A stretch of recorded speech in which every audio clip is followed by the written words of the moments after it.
Hi, this is Kim Speedy from 10 Sigma. Welcome to episode 76 of Transition Tuesday. This will be our last episode for this school year. We're going to be discussing a very important topic of peer pressure. Many of our students face this during the school year and also in the summer. Right now I'm going to switch over to a short slide presentation to share some information. In today's video, I will be discussing the different types of peer pressure, how to help teens cope with peer pressure, and how to teach teens steps to avoid peer pressure. The first type of peer pressure is positive peer pressure. Peers or friends can encourage peers to do well in school, support each other in positive activities, challenge each other to volunteer, eat healthy foods together, pledge to avoid drugs, alcohol, or high-risk behaviors, learn and practice good social skills, discover better ways to communicate, problem solve, offer good advice, and many other things. Even if teens have a positive peer group, they still need to learn to say no, even to positive friends. For example, if the teen has homework to do, they need to be able to say no to their friends if they ask them to go to the movies. The second type of peer pressure is negative. Peers or friends can pressure the teen to do things they know are wrong, encourage them to go against values and morals, force them to do an activity just to fit in, pressure to do something to avoid being made fun of, encourage the teen to engage in risky behaviors such as drug and alcohol use, sex, stealing, skipping school, etc. There are two different types of negative peer pressure. Negative peer pressure may be implied, for example, marijuana sitting out on a table at a party, or negative peer pressure can be obvious. For example, statements such as, "Oh, come on, it's our last hour. That class is boring anyway. Let's just skip it." Helping teens cope with peer pressure. People have to deal with peer pressure throughout their lifetime. Learning the skills to address it early on makes it easier. Here are some tips for addressing peer pressure. First, develop positive, healthy relationships with teens. Model good boundaries, and encourage them to develop relationships with their parents or caregivers.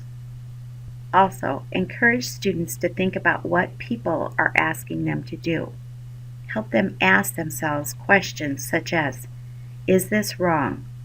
Why do people want me to do this? Do I want to do this? Why do I want to do it? Is it against the law?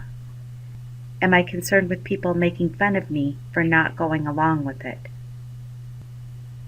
Other ways to help students cope with peer pressure include teaching students to decide for themselves if an activity is right or wrong.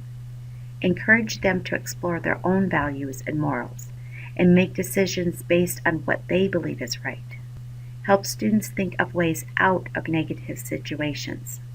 Can they blame the parents or caregivers? For example, "Are you kidding? I can't have a beer. My grandma has spies everywhere. She'll find out and I won't be able to play in the basketball game next week." Teach them to buy time. "Hey, I have to go to Mr. Jones right now. Can I get back to you on going to that party?" Have the teen practice saying no. Encourage them to talk to parents or guardians about a key word or phrase they can use to help and save face with friends.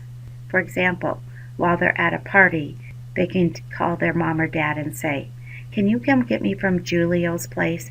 I have a really bad headache." More things that you could do with students to help them cope with peer pressure are to discuss gut feelings and instincts. If it feels wrong, it probably is. Talk to students about their friends. Encourage them to spend time with people who share similar interests and values. Teach them to anticipate peer pressure situations. Help them plan ahead. For example, at a party, if you had a can of soda or a bottle of water, people are less likely to offer you a drink. Role-play actual situations. Help them develop language to use with their peers to say no. Here are some steps that Boys Town suggests teaching students to avoid peer pressure.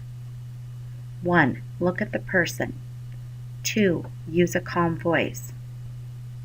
3. Say clearly that you do not want to engage in that activity. 4. Suggest another activity and give a reason. 5. If the person tries to convince you or a group of people, keep saying no. And leave or ask the person or group to leave.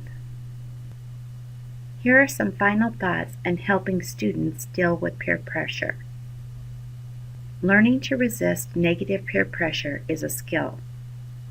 Students need to learn to identify situations involving negative peer pressure.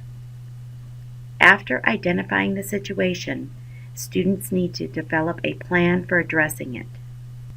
Students then need to practice their plan. They need to practice it over and over and over. The plan may need to be adjusted for multiple situations. Help students identify the strengths and areas of need they have in resisting negative peer pressure. Promote skill development and, if appropriate, include developing these skills in their IEPs. And lastly, include parents and guardians in the process. The more support which is available, the more resources a student can turn to. For today's bonus, I'll be sending you links to information and resources on peer pressure. Thank you for watching the video. I hope you use this information to help your students learn how to deal positively with peer pressure. Be sure to check your email for the bonus we just sent over. If this is the first time you've ever seen an episode of Transition Tuesday, click the link below to receive the bonus. Be sure to like and share the video and leave a comment or suggestion for a future episode of Transition Tuesday. Have a great summer. See you next fall.